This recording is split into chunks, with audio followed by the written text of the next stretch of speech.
Thank you, Mitali. And now we move to Daniel Innerarity, who is at the Institute for Democratic Governance in Bilbao, and also at the European University Institute in Florence. Please, Daniel.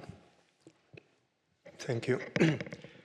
Well, what I'm going to do is some considerations from very close to those of Thomas and Alexandra, rather from a philosophical point of view. I am a philosopher.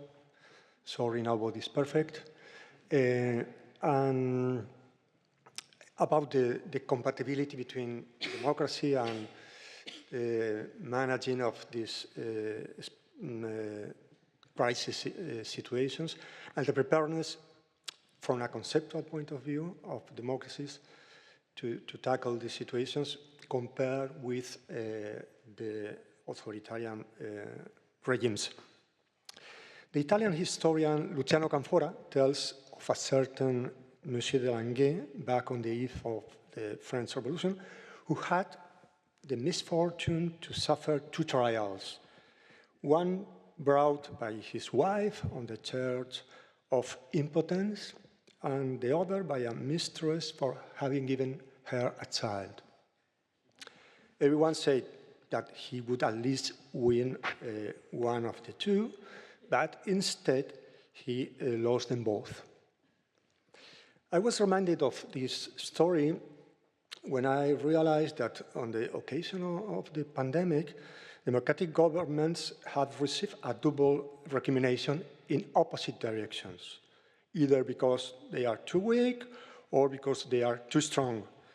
On the one hand, the more or less explicit appeal to a strong power, and on the other hand, the demonstrations against health measures in the name of the freedom of individuals who should be able to do whatever they want, even at the risk of the lives of others. I have a very simple PowerPoint only to follow the key points of my talk. The key points are exception, in a democracy exception, efficiency, transformation, and the real power, where the real power of a democracy consists on. Situations of exception do not suspend democracy, nor its deliberative and polemical dimension. Pluralism remains intact, and a normal social disagreement continues to exist, even if its expression must be conditional on facilitating the priority objective of the health emergency. Being in a situation of alarm doesn't mean renouncing the exercise of reason and depriving oneself of the benefits of calm and fair deliberation. Democracy, even in times of alarm, needs contradiction and demands justifications. Pluralism is not only a normative requirement, but also a principle of rationality. A democracy owes as much to its critics as to its rulers. If a context of minimal trust is generated, distributed knowledge and decentralized power are not an impediment to decision-making, but procedures for minimizing errors. Situations of alarm do not suspend pluralism, but only its competitive dimension. It would be a mistake, in my opinion, if the urgency of the moment were to prevent us from contrasting points of view. A constitutional democracy institutionalizes distrust of any extension of the prerogatives of power based on the historical memory that power is often irresistibly tempted to keep them for itself. It is always easier to grant new powers to those in charge of our security than to give them back. This is the experience also in the experience of quarantine in the city. Democracies are characterized by doubtlessly managing any delegation of power and making any exceptional powers conditional on a plan, objectives, and a time frame. The second problem is efficiency. Democracies seem to be their the second problem seems to be their effectiveness in solving urgent problems when time and authority are dramatically scarce resources. Compared to our slow decision-making, weak social control, and restraint in inviting people's privacy, authoritarian systems would be better equipped for such situations. And given that turbulence and crisis are going to be the new normal, the temptation to eschew democratic formalities and rights is a powerful one. Democratic governments have many problems, this is my hypothesis, many problems of ineffectiveness, but these problems are not due to the fact that they have to respect popular will and legal procedures, nor are autocracies a model of effectiveness. This is the real heart of the matter, the relationship between power and information. Authoritarian regimes have a problem with information in two ways, outwards and inwards. The former is obvious, and we are all paying the price for it, especially in an interconnected world. The second information problem is internal and shows that repressing information is not a sign of strength, but a harbinger of future weaknesses. The third problem is the transformation in a democracy. Democracy has a serious problem with the intentional production of social transformations, be they reforms or transitions. It must be the fact that we live in democracies where there is little transformation that explains why, when catastrophes strikes, those who most despaired that it would be possible to change society through ordinary political will turned out to be the ones most hopeful that nature will put things right. I think on Alain Badiou, and Cicero, and other colleagues and philosophers. The great transmutation that they expected, this philosopher expected that after the crisis, the great transformation that we are not able to do in normal times.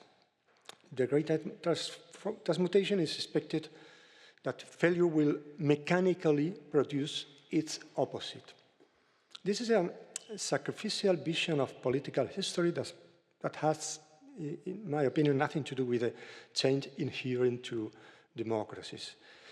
Catastrophes provide evidence of damage, but not of healing.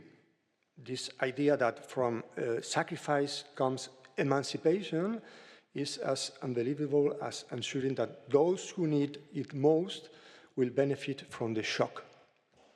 There are at least two assumptions in this expectation that are hard to believe, that the negative will produce the positive, and that this new positivity will be distributed fairly. A new order does not necessarily emerge for the ruins, and change can be for the worse. If the slow democratic apprenticeship has taught us anything, it is that we should not exempt ourselves from the guarantees and limitations that democracy has imposed on itself to prevent change for the worse. And the most important thing, also in exceptional times, is to protect pluralism, both in terms of the measures to come out of the crisis and the transition we must undertake after it. Finally, the real power of democracy. Democracy has always been under suspicion of being incompetent, especially in situations of urgency and special gravity. Demosthenes lamented Athens' sluggishness in the face of the expansionist threats of Philip II of Macedon. While the Athenians were busy discussing and voting, nothing was stopping the military campaign that threatened them. From then until the criticism of parliamentarianism at the beginning of the 20th century, the reproach is always the same. The discussion of democrats is a waste of time, and only decisive leadership of autocrats, but also of technicians and experts, scientists, can put an end to this waste of time and postponement of problems that would characterize democracies. The pandemic has made the old criticism of impotence more plausible. Times of distress are very prone to infer from specific mistakes and general incapacity and to raise the price one would be willing to pay for solutions. Democracy would be incapacitated, they say, by its slow procedures, by the right of contestation it so generously grants to anyone, and by the element of idleness that characterizes democratic deliberation. Advocates of empowering governments to deal with crisis propose that the first cuts will dispense with the deliberative dimension of democracy, that there will be less talk and more action. Collective decisions, however urgent they may be, can only be taken in the midst of a conflicting interpretation of reality, even of the reality of the pandemic, and in the midst of an explicit confrontation of interests. To think that politics can avoid this moment of discussion in order to tackle solutions directly is to fail to understand the nature of politics and even the human condition itself. What then would be the power of democracies as opposed to the supposed authoritarian efficacy? What if the strength of democracy, this is my proposal, were due to its capacity to protect pluralism? Democratic governments compensate for their difficulties of control by allowing open and public debate about possible alternatives. The refrain that democracies are impotent blames disagreement for this. The wise Spinoza, one of the founding fathers of modern democracy, on the contrary, saw their power, the power of democracy in the lack of unanimity. This is a very, very nice idea. The lack of unanimity as the real power of democracy.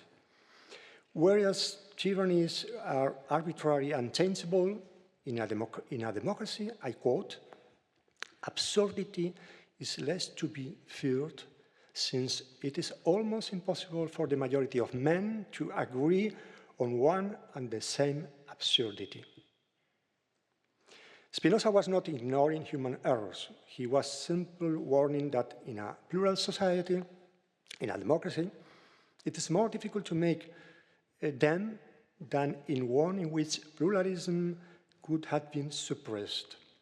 Disagreement has many drawbacks, but at least it prevents obstinacy in error.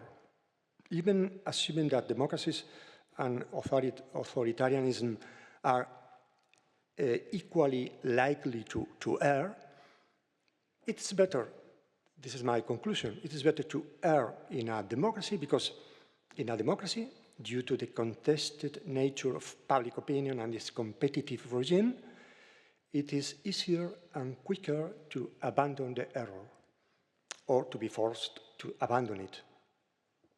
Democracy is a political system in which open learning processes can take place, fueled by reasoned criticism of the authorities and their mistakes, so that it is always possible to correct them and even replace those who made them. The power of democracy is its capacity to learn. Thank you.